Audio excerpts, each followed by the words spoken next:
Today's topic is a continuation, I feel like, of our last episode, which was we taught a framework for building a purposeful marriage.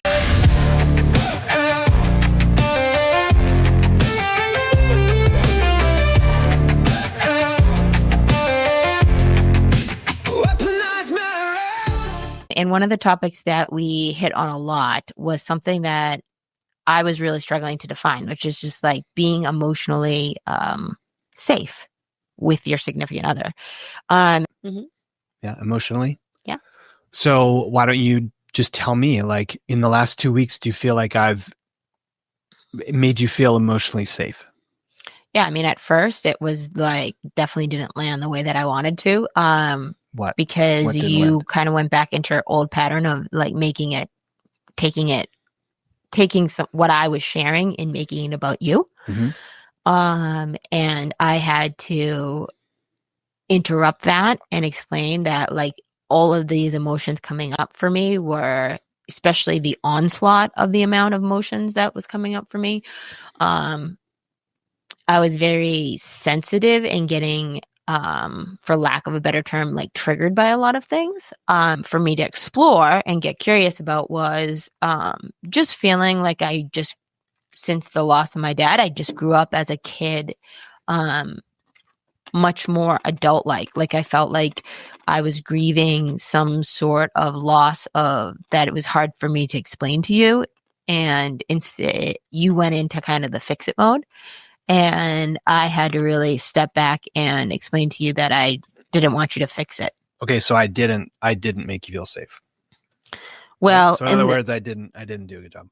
At first. And then, okay, and then what happened? Then we, like I said, consulted with a couple different people about what was coming up and started down this path of like getting some new tools to help you feel like you could be much more emotionally safe for me to kind of share without having you go into fix it mode.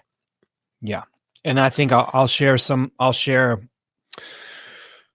specifically some things that were given to me that were helpful. And I think will be helpful for a lot of men. I think men in general have more, like our brains as men are wired up to solve problems and be logical for the most part. And women are not. They're more like, and we're doers. Guys are doers. Like we do things and we solve problems and we're logical. And I don't think guys so much as the masculine energy is doers. Sure. And then the feminine energy is more like tied to language and talking about it and feeling. Emotional and feeling. Yes. Yeah. Right. So if you're a man and you have masculine energy and you are having problems connecting with your wife, I'll have you consider it's possible that you're not creating emotional safety for your wife. And this is something that I didn't do for 15 plus years.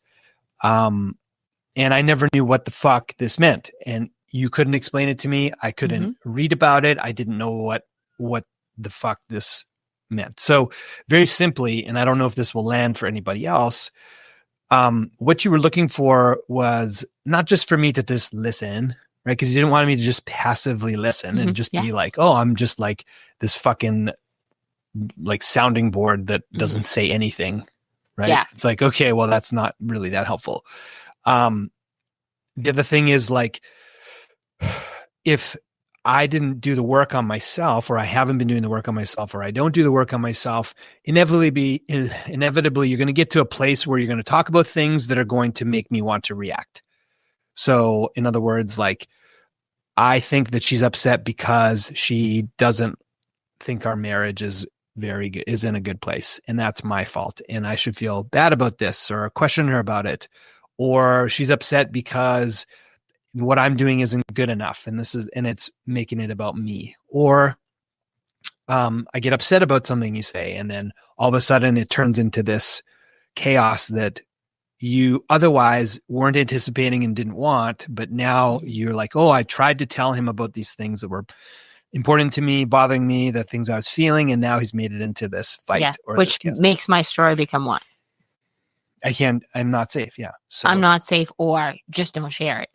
Yeah, so I'm better off not sharing, and it's not safe to share things with Ryan. Yeah. And I think that this is, how I'm feeling. I didn't realize this, but I think that this is really common. I think that this is something that happens a lot in marriage, because if you're married, you're going to eventually trigger each other. You're going to need to work on it if you want to improve your connection and your sex life and your life you're building together. So this was the work that I needed to do, and that I have been doing, and that I will continue to do. But what I thought I would do is just share this simple tool that is going to that helps so far, and hopefully will help more. And that basically it was from, Deepak Chopra's. Mm-hmm. Yeah. So it's his formula for emotional safety, and it's called the 4 A's. So I know you love, what do you call it? Frameworks? No. Alliteration? Alliterations. Yes. Okay. So you like alliteration. So it's called the 4 A's. And you like frameworks. Yeah. So it goes attention, appreciation, affection, and acceptance. So first of all, like, attention refers to, just for me, it just means that you're present. So in other words, like, if you are going to tell me something, I'm not doing something else. I'm not on the phone. I'm not like staring at the window and not looking at you. Right. So my attention is fully on what you're trying to tell me. Mm-hmm. Okay. Number 2 is that you have to come from a place of appreciation.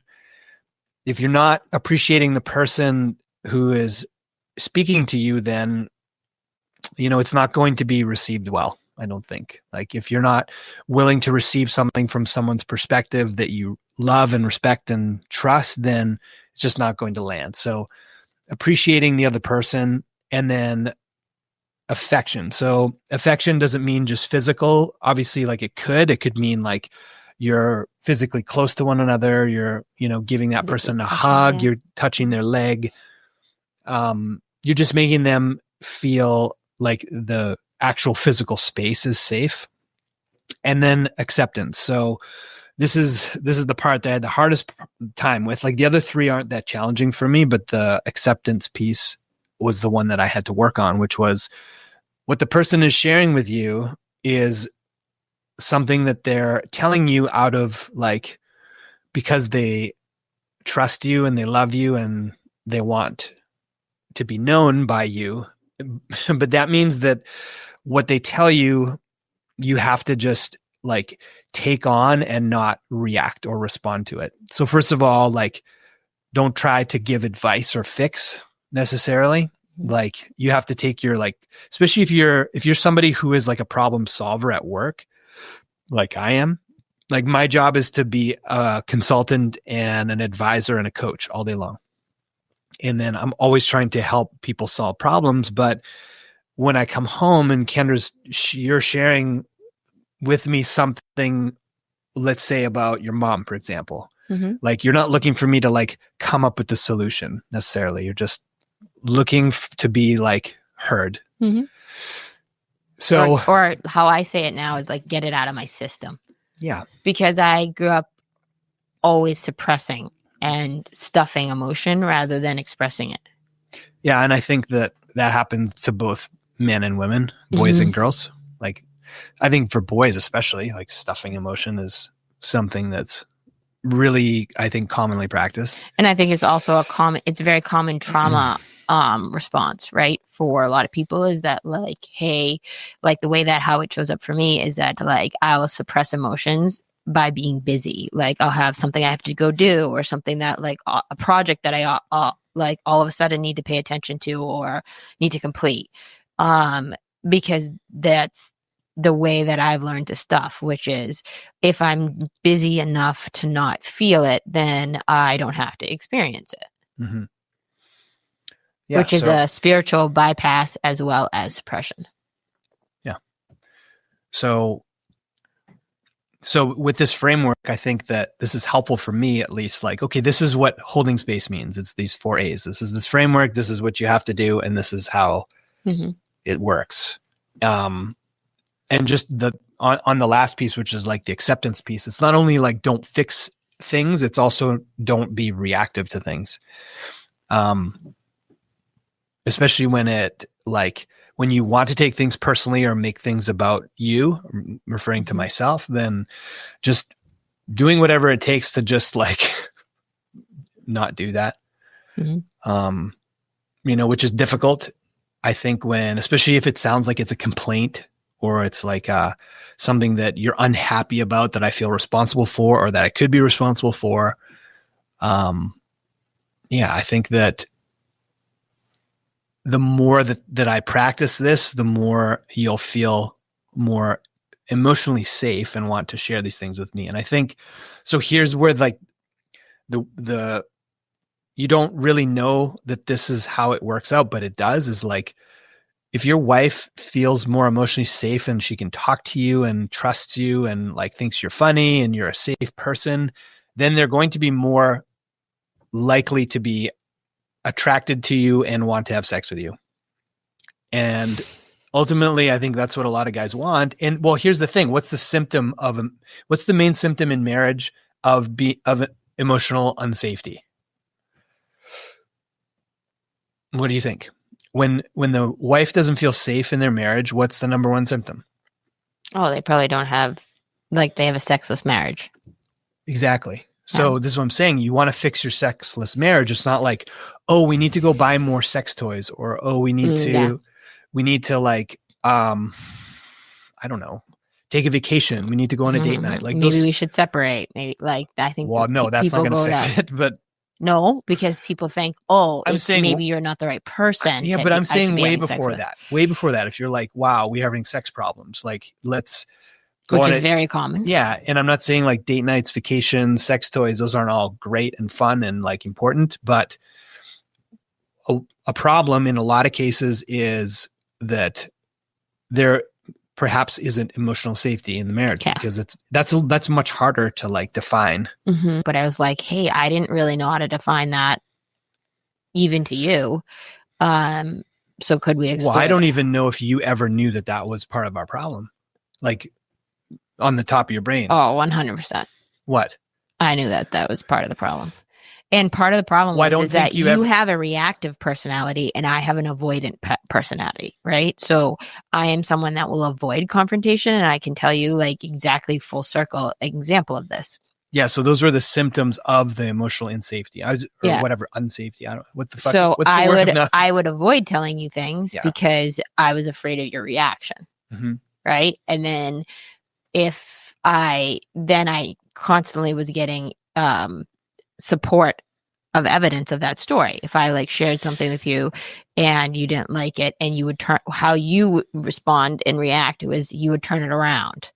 And since you're on the sex theme, I'll say what that one is that for example, if I just was not feeling emotionally connected to you, but you wanted to have sex with me and I rejected you, you would get reactive. Yeah, and then I would support my story that oh, Kendra doesn't want to fuck me because she's not attracted to me. You used to say that all the time, and which has never been a story I've had, right? But then you but what else would I possibly think? Because I'm not oh, Kendra doesn't want to fuck me because she feels emotionally unsafe. Did I ever think that thought? No, ever. That's what I said. Never. And perfect example is that that's why I thought this would be a good topic, is because from I think it was Tuesday of last week, we worked with Steven, our therapist. He helped us kind of crack through make some headway on the beginning of this conversation. But then fast forward to Wednesday. Wednesday was this is Wednesday last week. So a week ago today, we're recording this on a Tuesday. I remember I pulled into the driveway and you were here, and I was like, oh shit. I was like, maybe I should just go find something to do so that he goes to work and I'm not here, so I don't have to have this conversation I don't want to have with him. About what? And then I didn't feel like I was in the middle of the day, wanted to come home and share all this information with you, not only for me, because I don't know what's happening with me, but most of all, so that because you had to go to work, right? And I was like, oh man, I don't want to show up there and do this big dump and then him go to work and then me be left hanging in the dump. Or so my tendency, even though I did come in the house, was just to avoid it. And then fast forward to the next day, like I said, this is when you got that framework with the 4 A's. And then now fast forward to even yesterday or Sunday night when you wanted to, we were up in our cabin in Maine, you created that stability that instead of pushing me into my avoidant side of my personality, I actually was like, oh, I guess I can just release this and you can get into acceptance of it instead of try to fix it. Right. Yeah. And I will probably fuck that up again, but not probably, you will at some point, but thanks. So will I.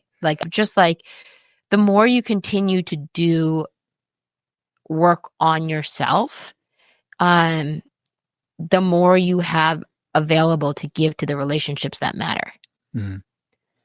And like for example, if you didn't even if you stayed stuck in where we originally started was you in reaction, making it about you, and me in shutdown. Right? Yeah. Right. And most people I don't know. Have we ever talked about the concept of the easy button a little bit? I don't know. I feel like we haven't, but so if this is how I interpret the easy button, maybe you might be different, so I'll share it. But it's have you guys ever seen Staples their logo used to be everyone knows what a fucking easy button is. You sure? Yeah, everyone knows what the easy button is. Okay. All right. Yes. Then what's it fun? But the metaphor behind that is that it is so easy to choose the different thing. It's hey, my partner's not having sex with me. I'll just choose someone else. Easy button. Well, easier button would be go to porn. Or something like that. Just the thing is here's the piece that needs to be talked about is taking the easy button. It doesn't always look drastic. I'm going to cheat on my wife. It looks like little small choices that end up down that road. Yeah. Right. And for us, it was to create, for us to up level and improve our connection, right? Because this is something that married business owner, entrepreneurial couple, we're always going to struggle. We're power struggle and ego and all that stuff. If we want to get into, for you, it's get into relax feminine, and for me to stay in my, confident masculine and just live in those places as much as we can. Mm-hmm. And that confidence to not have to be validated by outside sources. It's for that confidence to come from within you. Yeah, but that's the work. Exactly. So as I'm saying, for each of us, we have our own path of doing our own individual work, which results in a much stronger connection in our marriage. Right. Yeah. And I think that last week was really a testimonial to this too. And I've said this before, is that we work as a couple with our couples therapist, but man, I think last week, one of the biggest takeaways I had is that I also did some individualized work. And so did you. And just a reminder is that you can't build a purposeful marriage if you guys are not committed to the same thing, but you're also on a shaky foundation if you aren't individually doing your own work. Because I can't do your work for you, which is different than my work, and vice versa. So just really making sure that you are giving yourself and your spouse the gift of what is my work to do versus what's their work to do. Yeah. When we went into that last week, you're going over the 4 legs of your table. Yeah. So, but today was all about what the fuck, how do I create emotional safety? Especially for a guy to create for his wife. So just to recap, it's attention, appreciate, affection, and acceptance. So just look up the 4 A's by Deepak Chopra. Mm-hmm. I think those will be helpful. So if you guys like this episode, please rate, review, subscribe, share. And then let us know if there's ever anything that you want us to cover. We are open books when it comes to, topics that, are coming up. So keep engaging with us. Thanks for listening. We'll see you guys in a couple weeks.